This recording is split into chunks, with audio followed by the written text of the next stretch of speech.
Coach Mangini, the ever-dramatic soap opera that is the Pittsburgh Steelers continues to spin along.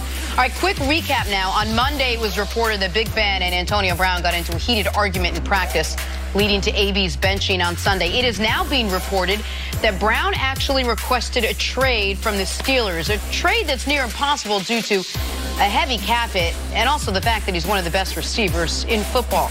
Here's Ben Roethlisberger on what went down.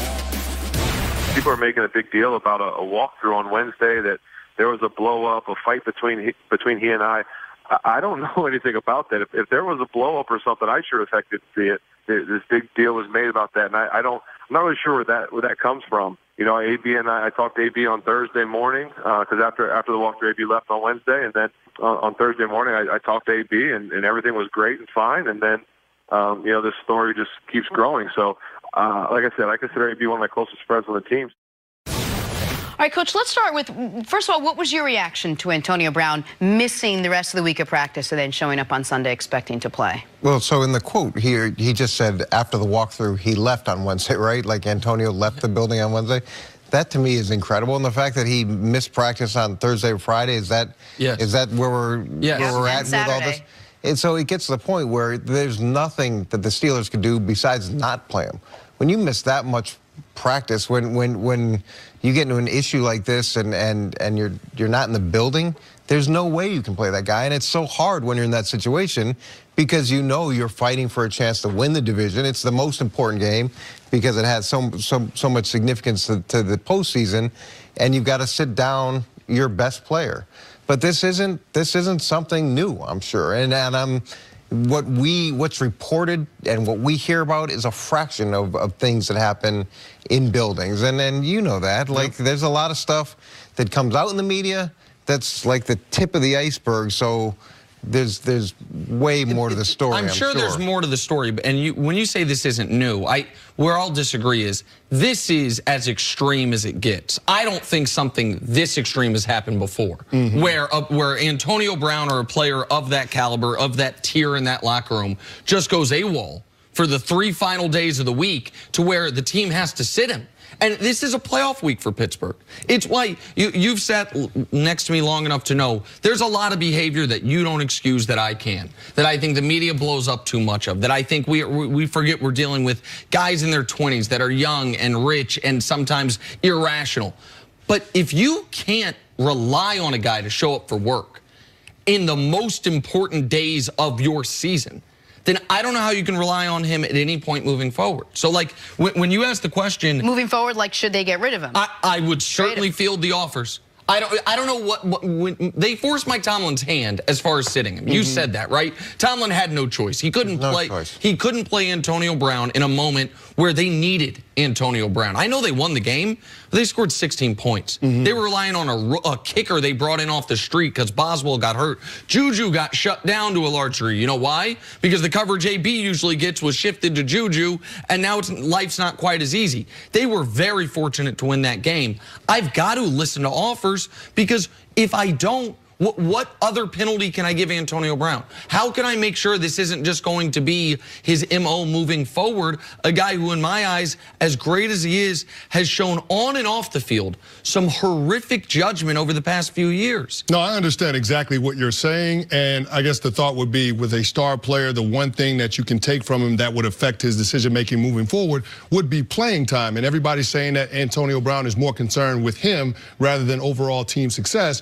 But I would argue that Antonio Brown didn't go AWOL for no reason, right? Antonio Brown was upset because of some of the things that we've seen from Ben Roethlisberger this year. Yeah, I know he's thrown for 34 touchdowns, a career high and a franchise record, but he's also thrown the ball to the opposing team a whole lot. And yet he seems to come out in the media and be critical of teammates and of decisions that the organization makes. So I don't necessarily know that we've seen the best leadership from Ben Roethlisberger, and it's probably coming to a head with his relationship with Antonio Brown. So that's why AB had that potential blow up that we're hearing about. But moving forward, if you consider where the Pittsburgh Steelers are at as an organization, their window to win a championship is now.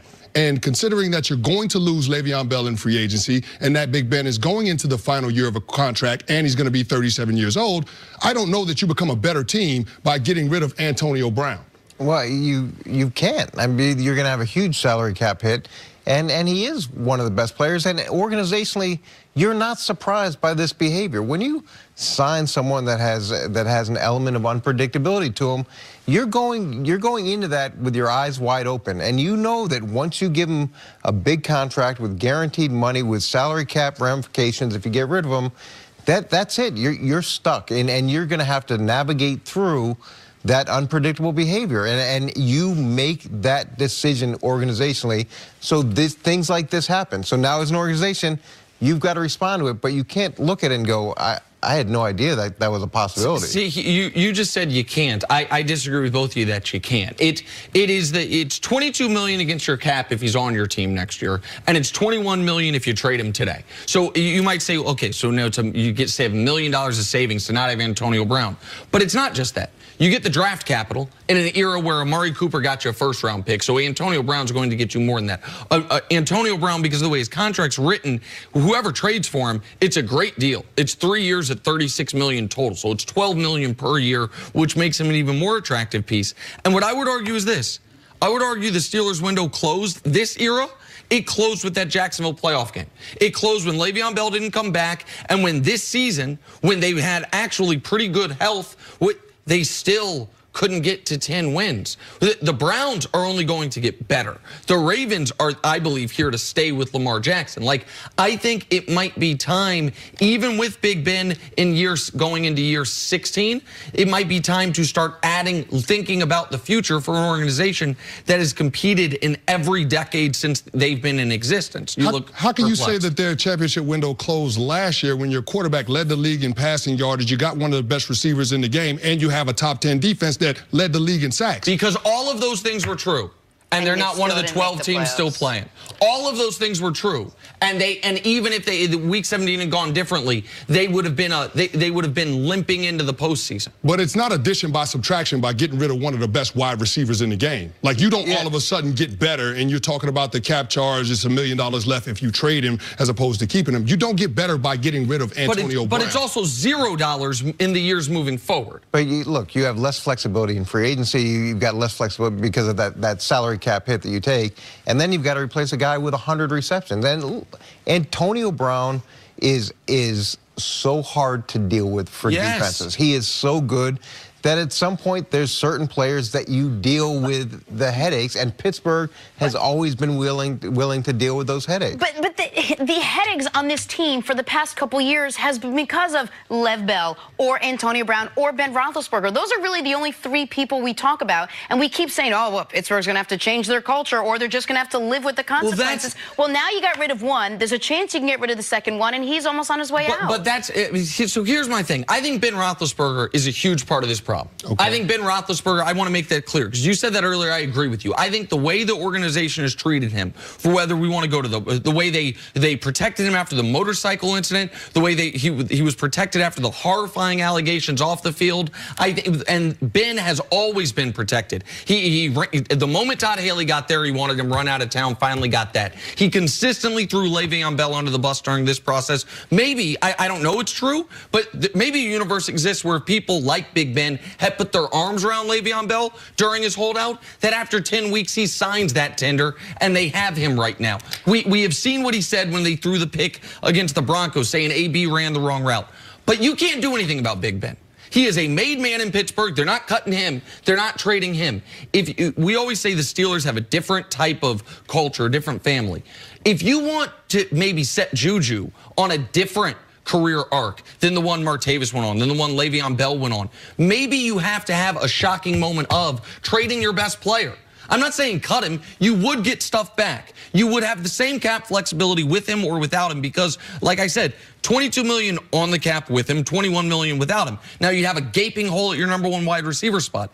But if this isn't tradable behavior, then nothing is. If not showing up for work in a playoff week is not tradable behavior, people were talking about trading Odell because he did an interview, because he did a stupid interview. This was letting down everyone in the organization. I can't believe I've gotten to this point. You haven't. Well, look, I don't think I would have done the contract extension. And then when you look at this, once you start paying people that type of money, there's nothing that you can do, and they're not surprised by the way that he acts. And if you draft a guy that's slow and he runs slow, you can't be mad at him. That's what you drafted. So if you decide to sign someone that has an element of unpredictability and they act unpredictably, you can't be mad at him because that's what you signed up for. I agree with that in general, but I think when the behavior ramps up, when it's been that AB's been, once upon a time it was, God, every time he scores a touchdown, seems like he gets a celebration penalty. Like he knows it's against the rules, gets penalty. Tomlin a few years ago said, what do you want me to do? Not play him, he's a great player, I'll deal with it. And then it's Facebook living during a speech that could have been devastating to Tomlin. Tomlin could have said anything in that spot that could have followed him forever. Then it's this offseason, allegedly, throwing furniture off a balcony that could almost hit a small child. Now it's not showing up for work. If the unpredictability gets to irrational decisions, at some point I say, hey, you want to give me a first and a third? You want to let me have more cap flexibility moving forward? See if Juju can grow into that role and we can have a reset? I'm listening. I'm certainly listening. It has absolutely turned into a bizarre world here. I've never heard you take this side, and I haven't heard you take that side. That being said, we'll take a commercial break. Coming up, did we all jump the gun on Tom Brady's demise?